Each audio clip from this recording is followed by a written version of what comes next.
আমরা দেখেছি যে আমাদের নেতা কর্মীদেরকে কারাগারে নিয়ে গিয়ে ডিবিতে নিয়ে গিয়ে কি নির্মম অত্যাচার নির্যাতন করা হয়েছে।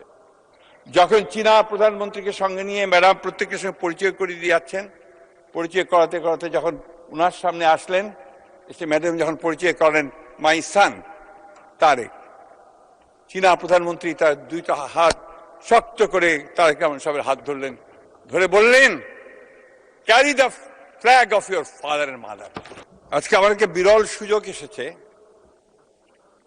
এই দেশের একজন মহান মুক্তিযোদ্ধা, যিনি নিজের জীবনকে বাজি রেখে সারা দেশে যখন পাক হানাদার বাহিনী গণহত্যা চালাচ্ছিল, সেই সময় স্বাধীনতার ঘোষক শহীদ প্রেসিডেন্ট জিয়াউর রহমানের স্বাধীনতার ঘোষণা শুনে যিনি যুদ্ধে ঝাঁপিয়ে পড়েছিলেন, যিনি সেই সময় সেই বাংলাদেশি সেনাদেরকে সঙ্গে নিয়ে সমস্ত বাধা বিপত্তি উপেক্ষা করে তিনি যুদ্ধে নেমে গিয়েছিলেন।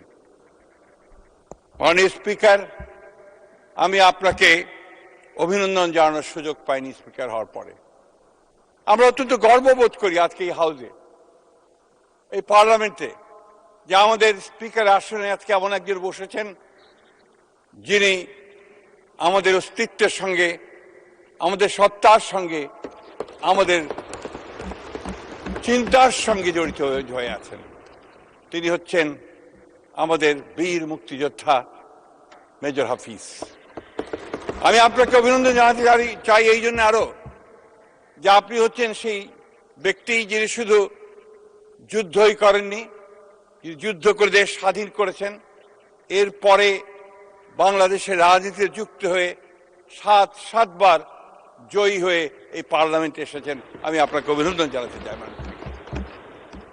আমি আপনাকে অভিনন্দন জানাতে এই জন্যে যে এই দেশে যারা রাজনীতি নয় বা অন্য কিছুর সঙ্গে নয়, খেলাধুলার সঙ্গে জড়িত, তাদের মধ্যে আপনি একজন আইকন হয়ে আছেন।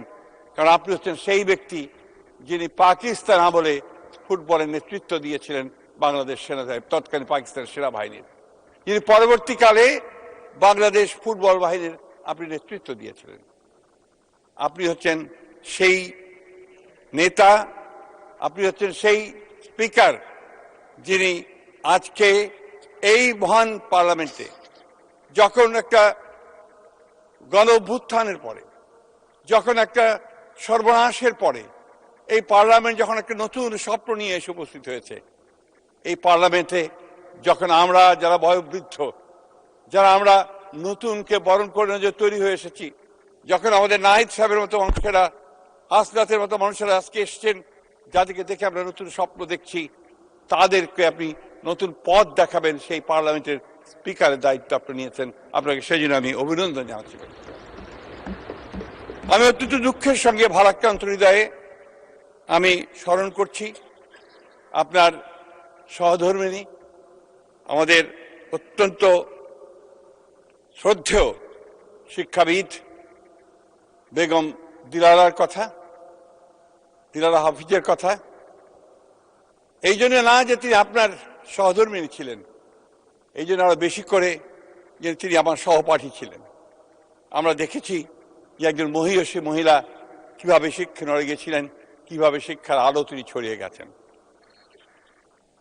মাননীয় স্পিকার, আমি যখন আপনার সামনে বক্তব্য দেওয়ার জন্য দাঁড়িয়েছি, আমি খুব চিন্তিত এই জন্য যে আমাদের সালাউদ্দিন সাহেব, আমাদের কালিগ, আমাদের স্বরাষ্ট্রমন্ত্রী মহোদয়, তিনি যে বক্তব্য রেখেছেন, সেই বক্তব্যের পরে বক্তব্য রাখা যে কোনো পার্লামেন্টারিয়ানের পক্ষেই খুব কঠিন ব্যাপার।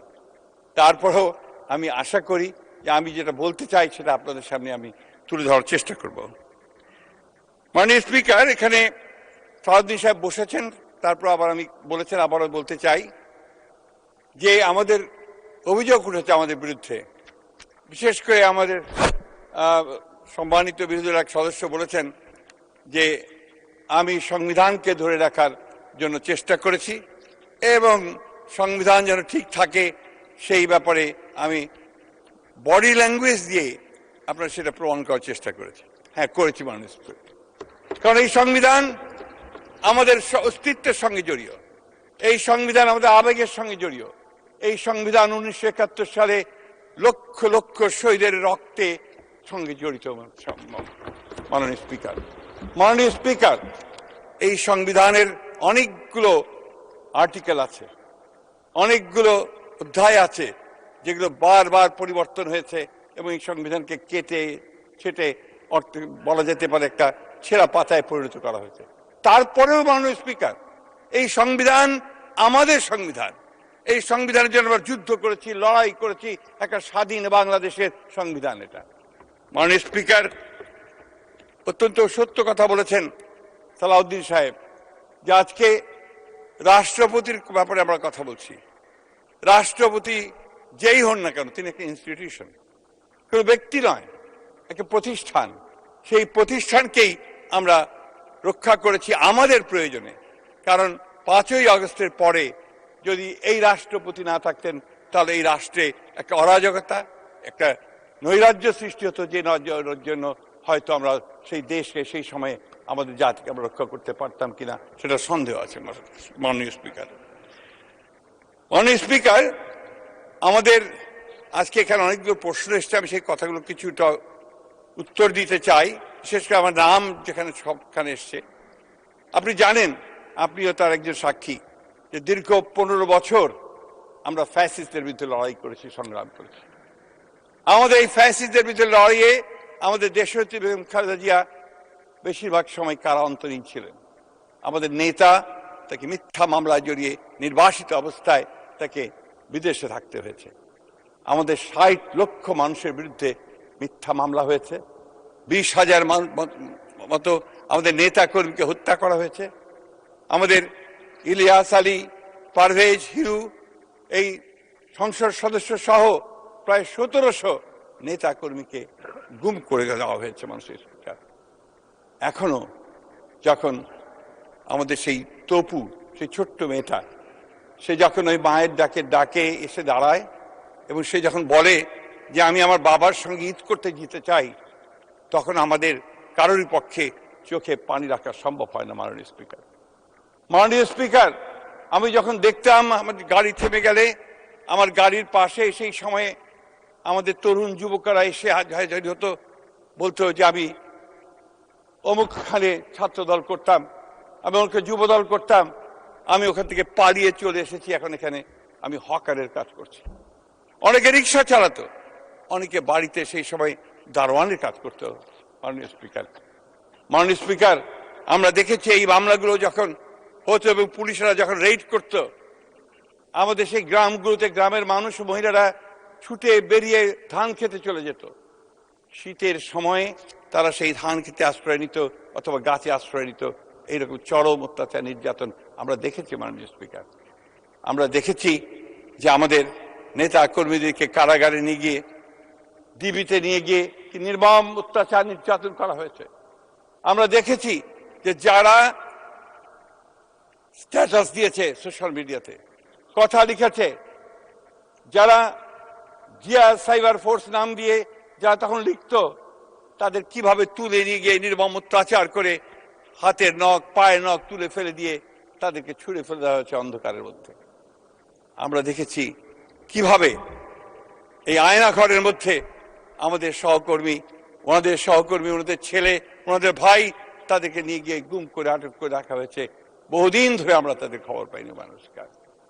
মাননীয় স্পিকার, সেই জন্য একদিকে যেমন ওই 1971 সাল আমাদের চিন্তায়, আমাদের মননে, আমাদের অস্তিত্বে, আমাদের মজ্জায়, ঠিক একইভাবে এই 15 বছরের লম্বা ইতিহাস, ফ্যাসিবাদের বিরুদ্ধে যুদ্ধের ইতিহাস, সংগ্রামের ইতিহাস এবং জুলাইয়ের ছাত্র জনতার অভ্যুত্থান ইতিহাস, এটা আমাদের বুকেই আমরা ধারণ করি। মাননীয় স্পিকার, এটা এই দেশের সব মানুষই ধারণ করে। মাননীয় স্পিকার, কিন্তু যখন এই কথাগুলো, এই বিষয়গুলো নিয়ে কোনো কটাক্ষ করা হয়, তখন তো অবশ্যই মাননীয় স্পিকার আমরাও কষ্ট পাই। তখন আমাদের এই লাখো মানুষ যারা সংগ্রাম করেছে, লড়াই করেছে, তারাও কিন্তু মাননীয় স্পিকার একইভাবে কষ্ট পায়। আমাদের একজন বন্ধু বলেছেন যে সালটা হচ্ছে আমরা আপনি আসার আগে, অর্থাৎ আপনার লন্ডনে যে সভা হলো, যে ঐতিহাসিক বৈঠক আমাদের চেয়ারম্যান এবং তৎকালীন প্রধান উপদেষ্টার সঙ্গে, সেই বৈঠক সম্পর্কে তারা বিদ্রুপ করে কটাক্ষ করে বলেছেন সেখানে নাকি আপনার কি একটা ষড়যন্ত্র চক্রান্ত হয়েছে, যার ফলে আজকে বিএনপি এই পার্লামেন্টে মেজরিটি নিয়ে বসে আছে। অত্যন্ত দুঃখজনক। আমি তীব্র নিন্দা জানাই মাননীয় স্পিকার। এই ধরনের কথা কখনোই গ্রহণযোগ্য হতে পারে না। ওই লন্ডন বৈঠক হয়েছিল বলেই মাননীয় স্পিকার আজকে আমরা এখানে সবাই, কারণ ওই লন্ডন বৈঠকেই নির্বাচনের তারিখ ঠিক হয়েছিল। ওই লন্ডনের বৈঠকেই প্রধান উপদেষ্টা রাজি হয়েছিলেন যে দ্রুত ফেব্রুয়ারির মধ্যে নির্বাচন দেবেন। এটাই হচ্ছে বাস্তবতা মাননীয় স্পিকার। এটাও আমাদেরকে সকলকে স্বীকার করে নিতে হবে। মাননীয় স্পিকার, আমি বয়স্ক মানুষ, আমরা 80-র দশকের 70 দশকের মানুষ। 70 দশক আমরা দেখেছি।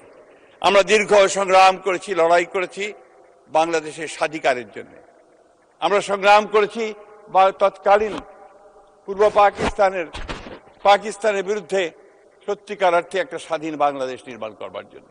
এটা আমরা করেছি।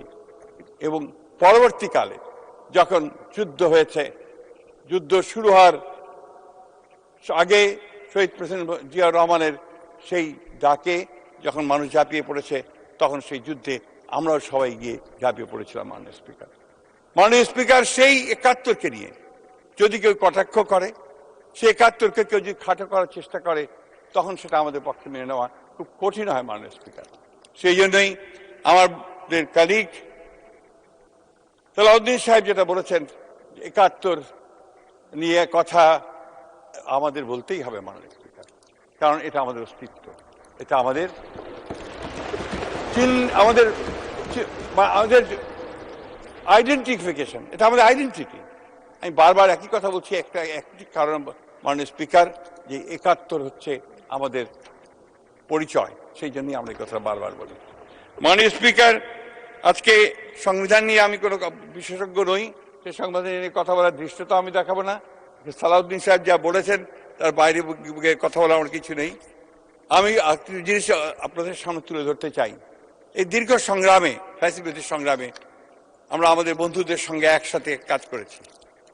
আমি অত্যন্ত কৃতজ্ঞতার সাথে স্মরণ করব যে আমরা সেই সময় যে আন্দোলনগুলো একসাথে করেছি, সেই আন্দোলনগুলোতে আমাদের অনেক নেতা আজকে এখানে আছেন, যাদের সঙ্গে আমরা কাজ করেছি। তাদেরও অনেক ক্ষতি হয়েছে, তাদের অনেকেই চলে গেছেন পৃথিবী ছেড়ে, তাদেরকে হত্যা করা হয়েছে, অনেককে আপনার ক্ষতি করা হয়েছে, এবং তাদেরকেও অনেককে দেশ ছেড়ে চলেও যেতে হয়েছিল। মাননীয় স্পিকার, কিন্তু দুর্ভাগ্য আমাদের যে 5ই আগস্টের পরে ওনারা বলছেন যে আমাদের চেহারা বদলে গেছে। আমাদের চেহারা বদলায়নি মাননীয় স্পিকার, চেহারা হঠাৎ করে তাদের বদলে গেল। হঠাৎ করে মনে হলো যে তারা ক্ষমতায় যাওয়ার জন্য একটা ইঙ্গিত পেয়ে গেছেন এবং ক্ষমতায় যাওয়ার জন্য সবকিছু তৈরি হয়ে গেছে। এবং তখন তারা যে সমস্ত উক্তি এবং যে সমস্ত কথা বলেছেন বিভিন্ন বক্তব্যের মধ্য দিয়ে, এই বক্তব্যগুলো গণতন্ত্রকে সাহায্য করেনি মাননীয় স্পিকার। আজকে যে দূরত্ব, এই দূরত্ব সৃষ্টি হওয়ার সেগুলো একটা কারণ। আপনারা এই নির্বাচনকে অস্বীকার করছেন, আপনারা এই নির্বাচনকে বলছেন যে ইঞ্জিনিয়ারিং করা হয়েছে। এটা কেউই মেনে নেবে না মাননীয় স্পিকার, মেনে নেয়নি, এই দেশের মানুষ এটা মেনে নেবে না। মাননীয় স্পিকার, আমি একটা কথা বলতে চাই যে আমরা কিন্তু সবসময় স্বপ্ন দেখেছি, আমাদের দলের প্রতিষ্ঠাতা শহীদ প্রেসিডেন্ট জিয়াউর রহমান যে স্বপ্ন দেখতেন, সেই স্বপ্ন, অর্থাৎ বাংলাদেশকে একটা সুখী সমৃদ্ধ বাংলাদেশ হিসেবে গড়ে তোলবার। ওনারা যখন সংস্কারের কথা বলেন এবং আমাদেরকে সংস্কার বিরোধী বলে চিহ্নিত করবার চেষ্টা করেন, পোস্টার নিয়ে এসেছেন অনেকে এখানে, এই পার্লামেন্টে বলেছেন যে আমরা সংস্কার চাই না। সংস্কার জনক তো আমরাই। শহীদ প্রেসিডেন্ট জিয়াউর রহমান প্রথম, তিনি একদলীয় শাসন ব্যবস্থা থেকে বহুদলীয় গণতন্ত্রে নিয়ে গিয়েছিলেন। শহীদ প্রেসিডেন্ট জিয়াউর রহমানই সেদিন বাক স্বাধীনতা দিয়েছিলেন, প্রেস ফ্রিডম দিয়েছিলেন এবং মুক্ত বাজার অর্থনীতি চালু করেছিলেন,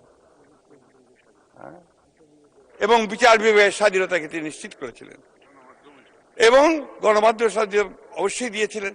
সেই সঙ্গে দেশনেত্রী বেগম খালেদা জিয়া যিনি দীর্ঘ 9 বছর রাজপথে সংগ্রাম করেছেন, লড়াই করেছেন গণতন্ত্রের জন্য, আমাদের অধিকার আদায়ের জন্য। সেই সময়ে আমাদের বিএনপি সংগঠিত হয়েছে, অন্যান্য রাজনৈতিক দলগুলো সংগঠিত হয়েছে, কিন্তু নেতৃত্ব দিয়েছেন সেই মহিষী মহিলা, যিনি 1971 সালেও যখন তার প্রিয়তম স্বামী তাদেরকে রেখে এই আমার পাশে বসে আছেন আমার নেতা, তখন তিনি শিশু, তার ছোট ভাই, তাদেরকে রেখে তিনি যখন যুদ্ধে চলে গেছেন স্বাধীনতার ঘোষণা করে, তখন তাদেরকে নিয়ে তিনি সেই সময় 2 হাত ধরে তিনি সামনে এগিয়ে গেছেন।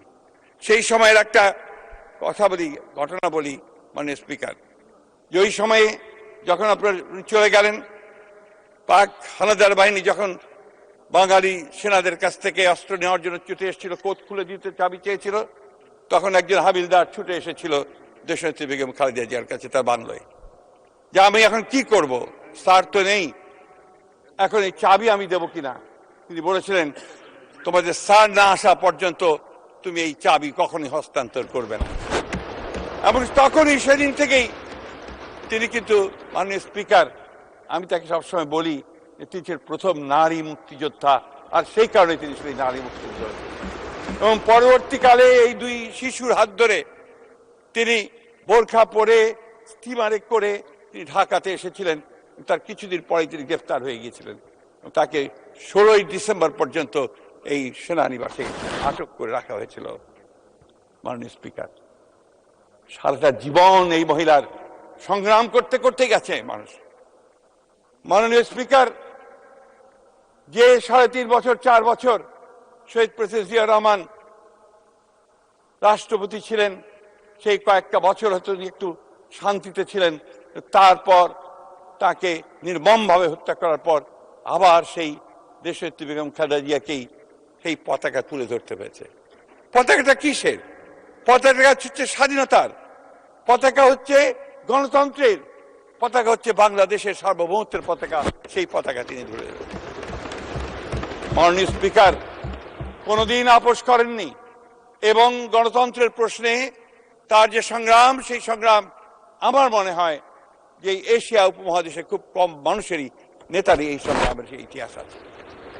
আপনারা নিশ্চয়ই লক্ষ্য করেছেন যে দেশীয় নেত্রীকে যখন মিথ্যা মামলায় তাকে সাজা দিয়ে কারাগারে পাঠানো হচ্ছিল, তার কয়েকদিন আগেই কিন্তু তিনি লন্ডন থেকে এসেছেন।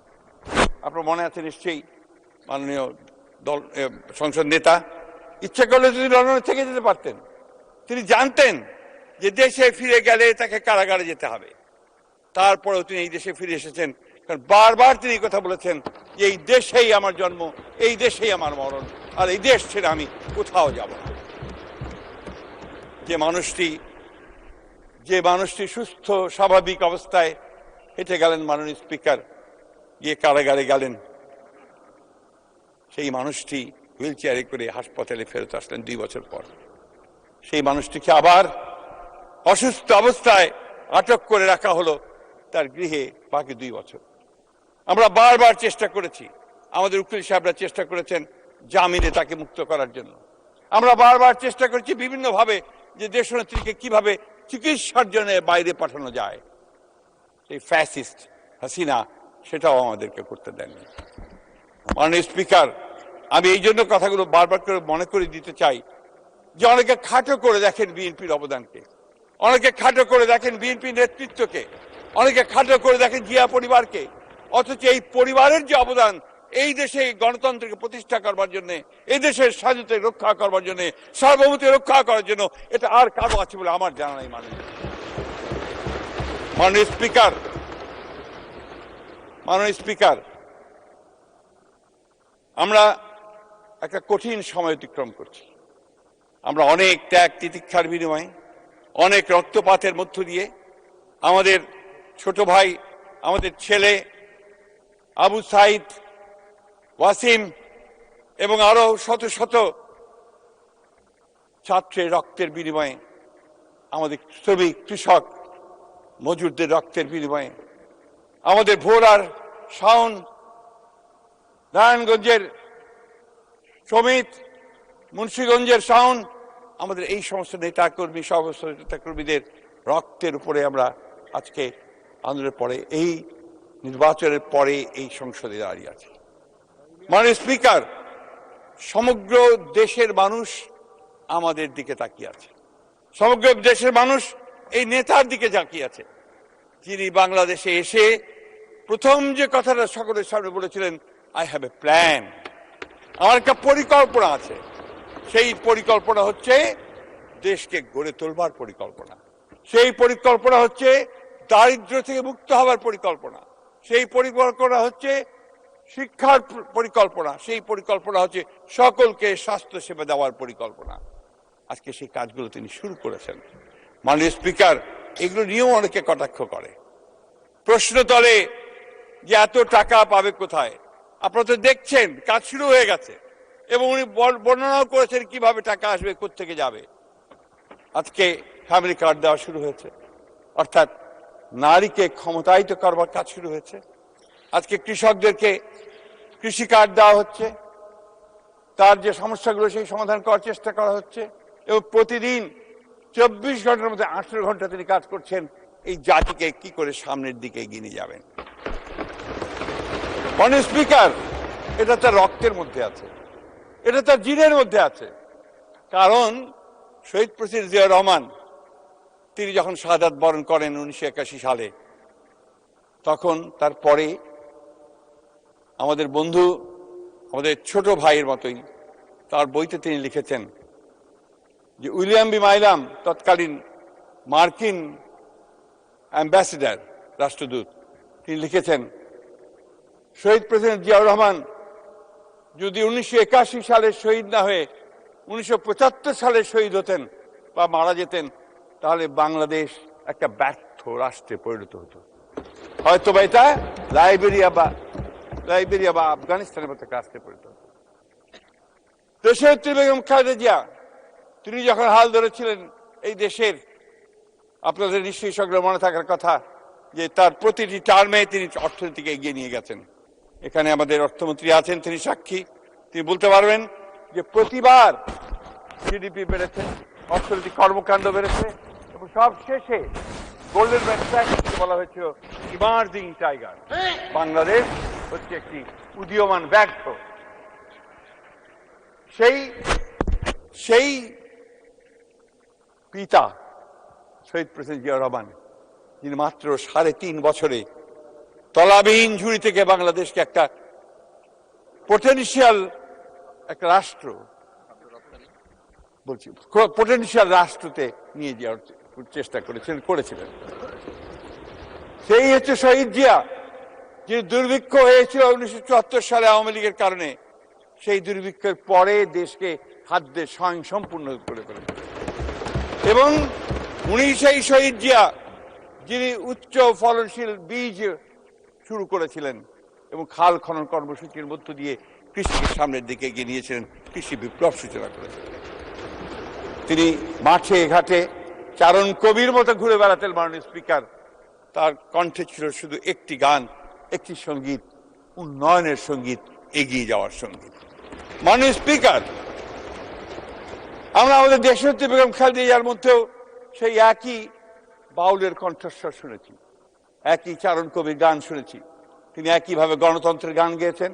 যখন রাষ্ট্র পরিচালনার দায়িত্ব এসছেন নির্বাচনে জিতে, যিনি কোনোদিন কোনো নির্বাচনে পরাজিত হননি, তিনবার প্রধানমন্ত্রী হয়েছেন, তিনিও কি একইভাবে শুধু উন্নয়ন, মানুষের উন্নয়ন, কিভাবে ক্ষমতায়ন হবে নারীদের, কিভাবে আমাদের মেয়েরা লেখাপড়া শিখবে, কিভাবে আমাদের স্বাস্থ্যসেবার উন্নতি হবে, এই কাজগুলো তিনি করে গেছেন মানুষের। মাননীয় স্পিকার, ব্যক্তিগত সুখ, ব্যক্তিগত আরাম আয়েশের কথা কখনো চিন্তা করেন। শহীদ প্রেসিডেন্ট জিয়াউর রহমান যখন শহীদ হলেন, তখন তার পজিশনে পাওয়া গেল একটা ছেঁড়া সুটকেস। এটা নিয়ে ফ্যাসিস্টরা অনেক বিদ্রুপ করে, কিন্তু সেটাই সত্য ছিল। মাননীয় স্পিকার, ঠিক একইভাবে দেশনেত্রী বেগম খালেদা জিয়া গৃহহীন অবস্থায় ভাড়া বাড়িতে তিনি থাকতেন, তার কোনো বাড়ি ছিল না। মাননীয় স্পিকার, আজকে ঠিক একইভাবে এই তরুণ, এই যুবককে সামনে নিয়ে আমরা এগোচ্ছি একটা সম্ভাবনার একটা প্রতীককে সামনে নিয়ে, যাকে আমরা আশা করি যাতে আমরা মনে করি যে তিনি বাংলাদেশের পরিবর্তন আনতে পারবেন।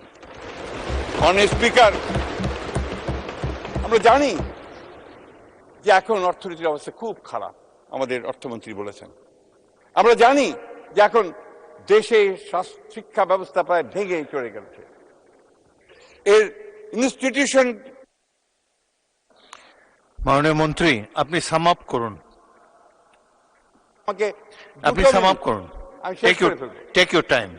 আমি জানি যে আমাদের এই ভঙ্গুর অর্থনীতি, এই ভেঙে যাওয়া রাষ্ট্র কাঠামো, এই সবগুলোকে মেরামত করে সংস্কারের মধ্যে নিয়ে এসে আবার নতুন করে যাত্রা শুরু করা এটা খুব কঠিন কাজ। আমার বিশ্বাস, আমাদের বিশ্বাস, বাংলাদেশের সকল মানুষের বিশ্বাস, এই নেতা তারেক রহমানের পক্ষে সেটা সম্ভব হবে। শুধু তাই নয় বন্ধুগণ, স্পিকার, আমি একটা ছোট্ট ঘটনা বলি আমার বক্তব্য শেষ করব। সেই বক্তব্যটি হচ্ছে 2002 সালে আমি দেশনেত্রী বেগম খালেদা যখন প্রধানমন্ত্রী, তার সঙ্গে সফরে যাওয়ার আমার সুযোগ হয়েছিল। প্রায় 150 সফর সঙ্গী ছিলাম। প্রচণ্ড শীত ছিল। আপনার গ্রেট হলের মধ্যে গার্ড অফ অনার দেওয়া হলো দেশনেত্রী বেগম খালেদা জিয়াকে। তারপর প্রেজেন্টেশন লাইনে আমরা সবাই দাঁড়ালাম। আমার পাশেই ছিলেন আমানুল্লাহ আমান, তার পাশেই ছিলেন আমাদের আজকের প্রধানমন্ত্রী জনাব তারেক রহমান।